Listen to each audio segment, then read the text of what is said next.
দেখুন, একমাত্র যদি মালিক তার কর্মচারীদের তুলনায় বেশি সমর্থ হন, তবেই কিন্তু সে মালিক। যদি তার হয়ে কাজ করা লোকেরা বেশি দক্ষ সমর্থ হয়, জানেনই তো সেই মালিকের কি হবে। এই মুহূর্তে আপনার সঙ্গে ঠিক সেটাই হয়েছে।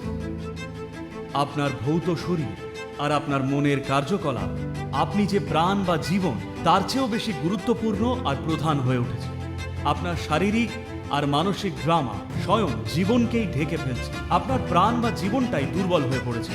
তো সাম্বাবী মহামুদ্রার যে গুরুত্ব, তা হলো এটা জীবনের প্রক্রিয়াকে এমনভাবেই তীব্র করে তোলে যে যাতে আপনি এখানে বসলে সবসময় আপনার জীবনই বেশি প্রভাবশালী হয় আপনার শারীরিক আর মানসিক প্রক্রিয়ার তুলনায়।